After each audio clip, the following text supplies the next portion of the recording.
The girl in the river. The sky was gray and the wind was cold.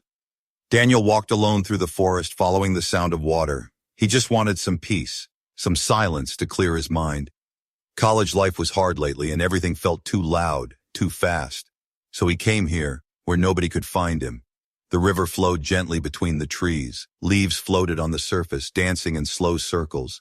Daniel stepped closer, took off his backpack, and sat near the edge. He closed his eyes, breathed deeply, and listened to the water. Then he heard something strange. A splash, not far away. His eyes opened, and he looked upstream. At first he saw nothing, just the usual flow of the river. But then he saw a shape, a body, floating slowly in the water. His heart jumped. Was someone drowning? He ran along the riverbank, his shoes slipping on the wet ground. As he got closer, he could see more clearly. It wasn't just a body, it was a girl. She had strange clothes, not from this world. Her skin had a soft glow, pale with a faint blue light. Her hair floated around her like silk in the water. Her eyes were closed, and she wasn't moving. Daniel stepped into the cold river. The water bit into his legs, but he didn't care. He grabbed the girl gently and pulled her to the shore. She was light, almost weightless, like she didn't belong to this world at all. He laid her on the grass. For a moment, nothing happened. Then, her eyes opened. They were silver, bright, and full of pain. She looked at him like she knew him, like she was expecting him. "You found me," she whispered. Her voice was soft, shaking. Daniel leaned closer, confused and afraid. "Are you okay?" "Who are you?" he asked. She tried to speak, but blood came from the corner of her mouth. He noticed a deep wound on her side, glowing with a strange light. She didn't have much time. "They're coming," she said. "And it's for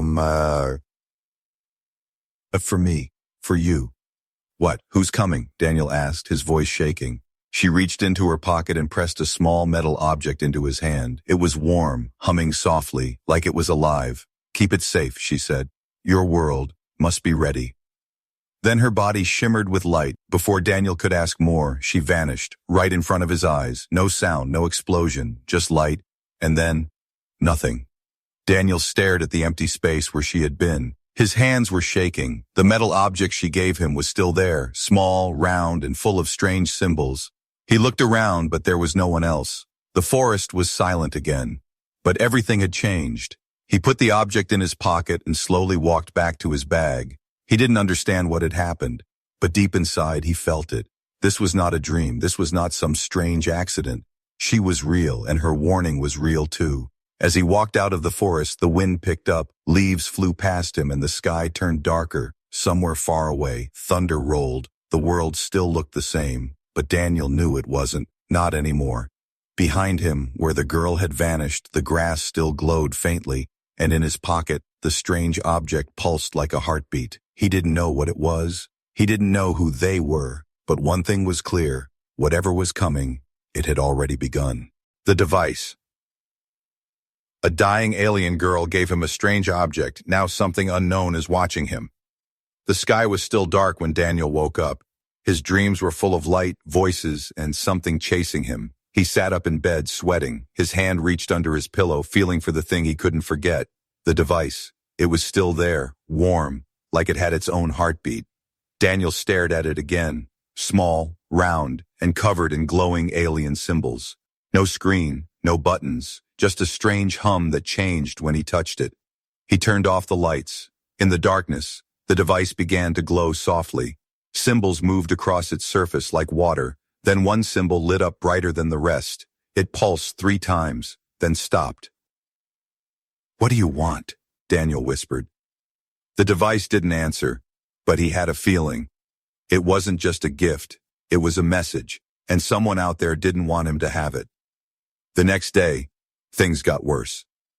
Daniel walked to the store near his house trying to act normal, but he felt it. Eyes watching him, a black car parked across the street, engine running. Inside, 2 men in black suits sat still, staring at nothing.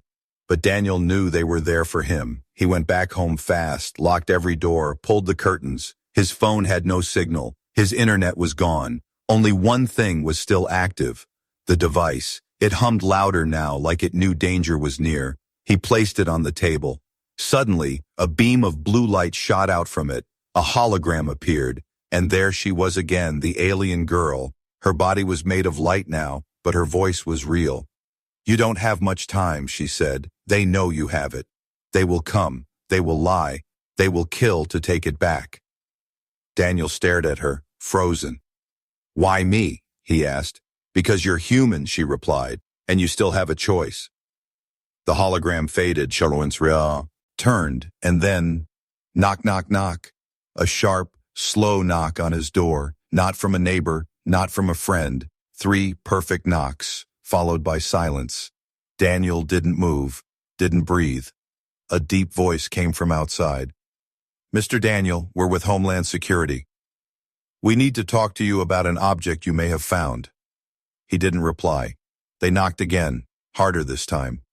"You are not safe in there, son. Let us in." But the device began to glow again. This time it showed something new. A map. A red blinking dot pointing to somewhere in the mountains. Then it spoke, not with a voice, but directly into his mind. "Run." Daniel grabbed his backpack, threw the device inside, and slipped out through the back door. As he ran through the alley behind his house, he heard the front door crash open. Voices shouted inside. Footsteps searched for him, but he was already gone. He didn't stop running until he reached the edge of the city. He looked back once. The black car was following, slow, careful, but they didn't know about the forest trail ahead. Daniel had a head start, and this time he wasn't alone, because now he had something they feared, something they didn't understand. And whatever it was, it wanted to protect him. As he crossed into the trees, the wind picked up, the same strange wind he had felt at the river. The device pulsed again, and this time, it whispered something new. "We left the truth where no one would look, inside your story." Daniel didn't understand it. Not yet, but deep down something had changed. The world behind him was no longer safe, and the path ahead, that was where the real answers waited. The message. The device is not a weapon, it's a message, and someone is willing to kill before it's heard. Daniel moved through the forest like a ghost. Every sound made him jump. Every shadow looked like a threat, but he didn't stop, not until he reached the old cabin deep in the woods, a place no one else remembered. It used to belong to his grandfather. Now it belonged to silence, broken windows, dust in the air, and memories hiding in every corner. He closed the door, locked it, and placed the device on the wooden table. It had stopped glowing for now. Outside, the wind howled through the trees. Inside, Daniel sat in the dark, waiting. His mind repeated the alien girl's words. "We left the truth where no one would look. Inside your story." He didn't understand it, but something about that line felt personal, like it was meant for him, and only him.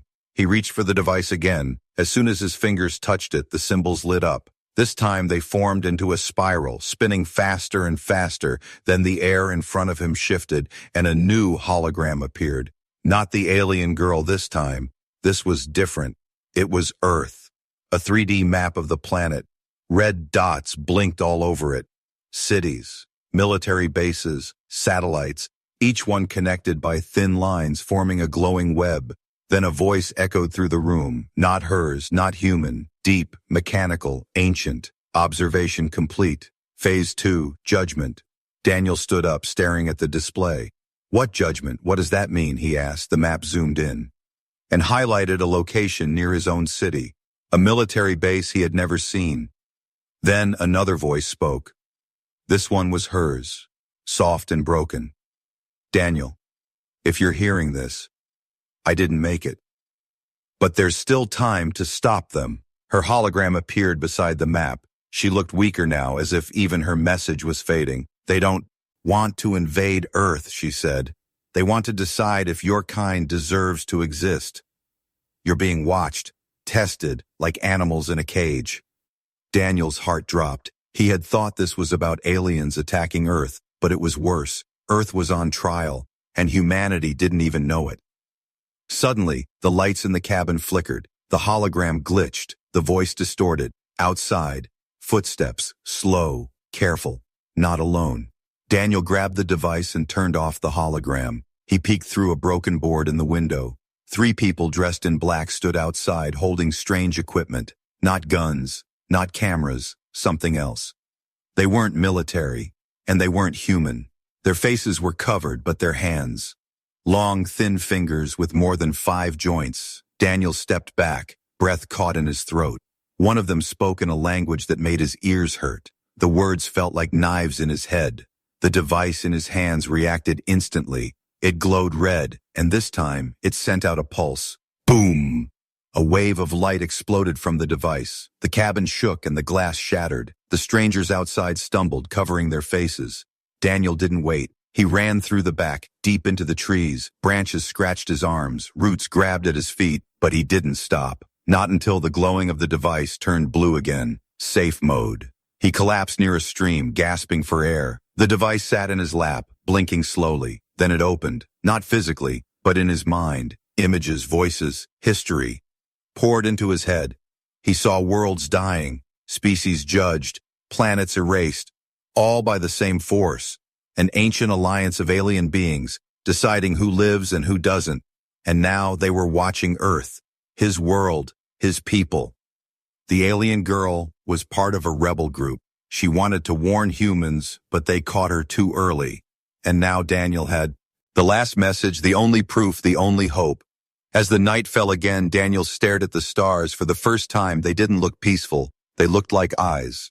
Unblinking, powerful, waiting to see what choice humanity would make next.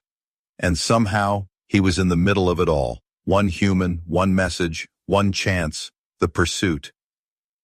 He thought they were aliens chasing him, but the real danger was human. Daniel didn't sleep that night. How could he? The stars weren't stars anymore. They were eyes, watching, waiting, judging. The device pulsed beside him, still glowing softly. It had shown him things no human had ever seen. Entire planets erased, civilizations judged and removed by something ancient, powerful, and silent. Until now. But he wasn't just running from aliens. He was running from people, too. Strange men with inhuman hands, and others who looked human, but acted like predators. People who wanted the device and didn't care who they hurt. Morning came slow and cold. Daniel walked a dirt road that hadn't seen cars in years. He had no map, just the blinking symbol the device showed him. It led him to a dusty mountain road and then an old gas station alone in the valley. He entered cautiously. The bell above the door gave a tired ring. Behind the counter sat a tall man with a long coat and sharp eyes. Daniel hesitated. "Need gas?" the man asked, smiling. "I need help," Daniel said, voice low. The man's eyes narrowed. "You've got it, kid," he said without blinking. That was the first red flag. Nobody helps strangers without questions. Daniel tried to leave, but the door had locked itself. The lights above buzzed and the shelves began to shake. "You have it, don't you?" the man said, stepping out from behind the counter. His smile was gone, replaced by a cold, robotic stare. "I don't know what you're talking about," Daniel lied, backing away. But the man raised his hand, a signal, and the back door burst open. 2 more men entered, dressed like soldiers but wrong somehow, their movements too perfect, too fast. One of them spoke in a flat voice. "Target identified." Daniel ran. He crashed through the window, glass cutting his arms. The world outside blurred. He didn't look back. Bullets weren't chasing him. Lasers were. They fired silent beams of light, slicing through trees and rocks. Daniel jumped into a ditch, heart racing, then a voice shouted, "Get in!" A black SUV skidded to a stop beside him. The door opened, and a woman with gray hair and sharp features waved him in. Daniel didn't think. He just dove inside. The SUV roared down the road, leaving smoke and fire behind. "Who are you?" he shouted. The woman kept her eyes on the road. "Someone who used to work for them," she said. "For who?" She glanced at him. "The people chasing you. They're not aliens, Daniel. They're humans, part of a secret Earth faction that knew about the judgment centuries ago." Daniel froze. "What do you mean?" "They made contact with the council," she said. "But instead of saving Earth, they agreed to help erase it." "For a price?" Daniel shook his head. "No, that's not possible." "Why would humans betray Earth?" She laughed bitterly. "Power," she said. "They were promised survival. Only the elite, only the chosen. The rest of the world? Collateral." The road curved sharply, and the SUV flew through a hidden tunnel. On the other side was a bunker built into the mountain. Heavy metal doors opened as they approached. Inside, computers, weapons, maps of the galaxy. "Welcome to the other side," the woman said. Daniel looked around stunned. "You're part of the resistance?" he asked. "We were," she said. "Now we're just what's left."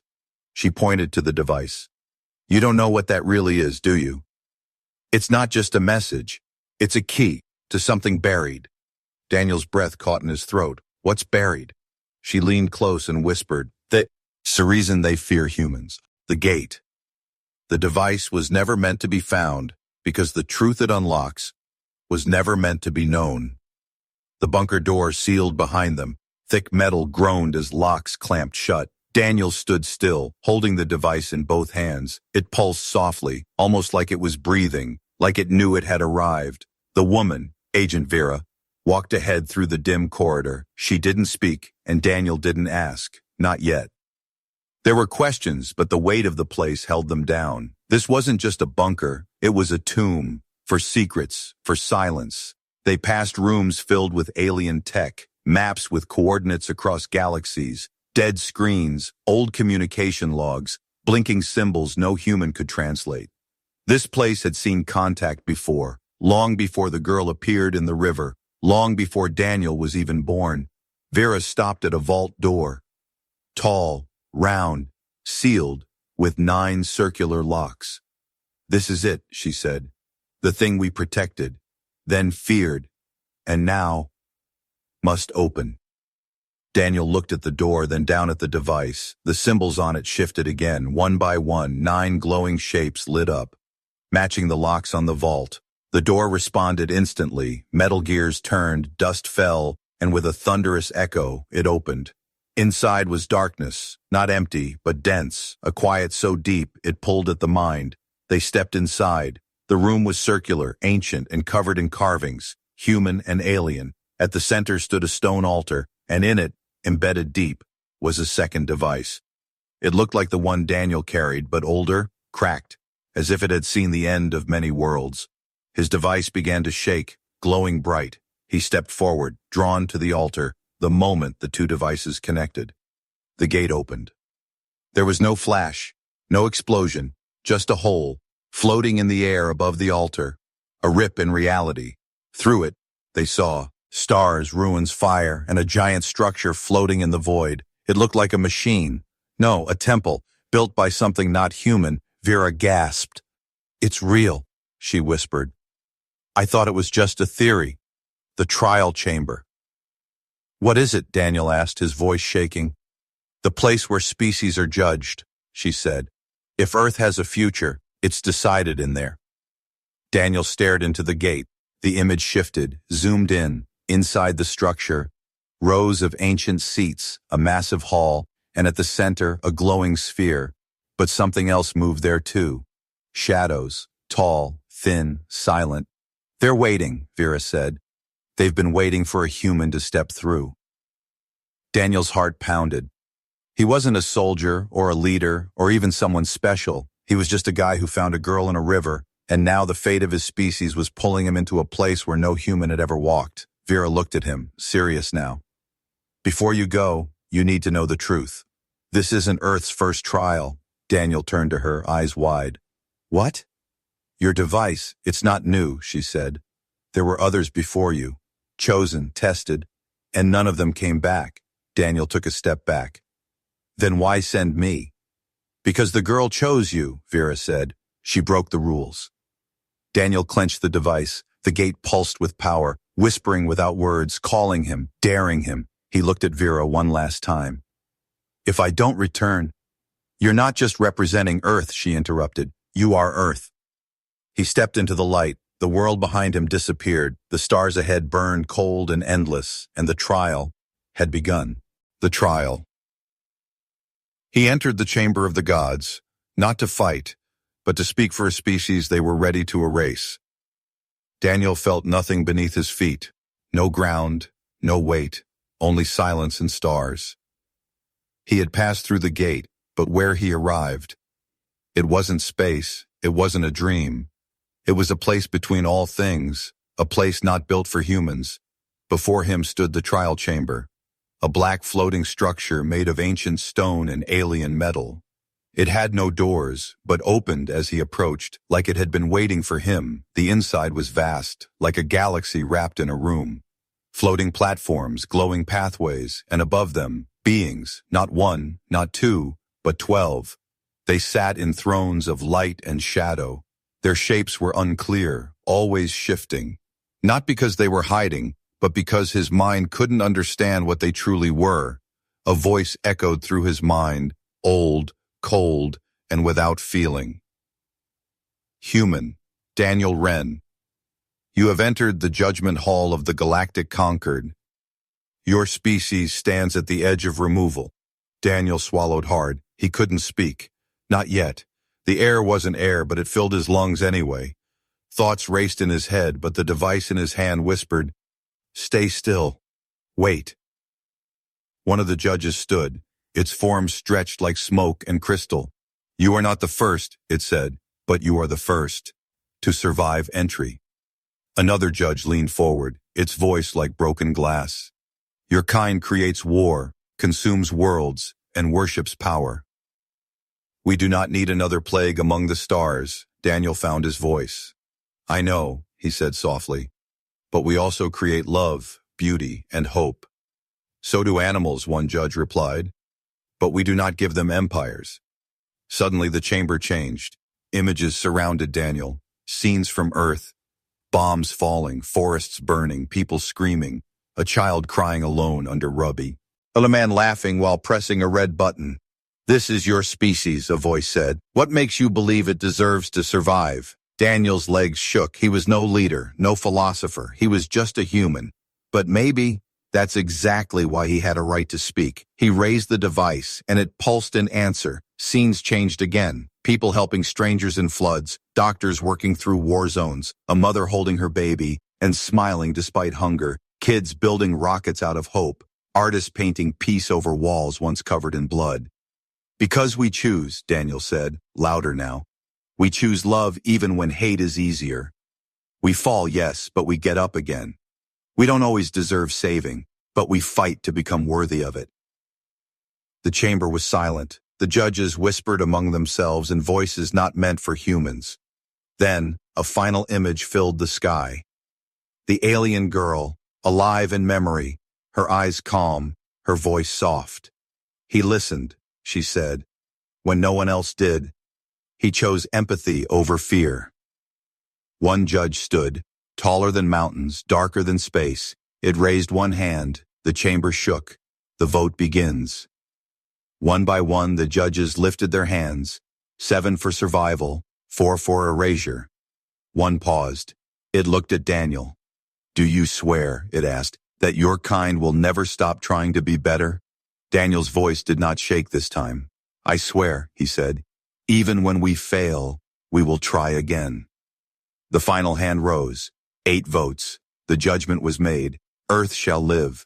The chamber faded. The light around Daniel collapsed inward, and he felt himself falling. Not down, but home, back to Earth, back to gravity, back to reality. When he opened his eyes, he was standing in the forest again, the river beside him, the device silent in his hand, but he was not alone. From behind the trees, people stepped forward. Vera, others, even Saint. Rangers, all had felt something change. All had seen the sky ripple, and far above them, hidden behind clouds, the eyes that once watched Earth in silence had closed. The choice. The galaxy spared Earth but left behind a choice only one human could make. The sky above Earth was calm again. No portals, no voices, no alien light, just clouds, sun, and silence. But Daniel knew everything had changed. Not in the sky, but in the shadows. He walked alone through the forest, the same place where it all began. The river still flowed, cold and gentle. Birds sang like they always had. But he wasn't the same man anymore. The device, now dark, hung around his neck. Its weight wasn't physical. It was history and future, all in one. He met Vera at the edge of the bunker ruins. It had collapsed the night he returned, almost like the galaxy didn't want its secrets left behind, not in human hands. They're watching again, she said. Daniel nodded. They always were. Vera handed him a small black box.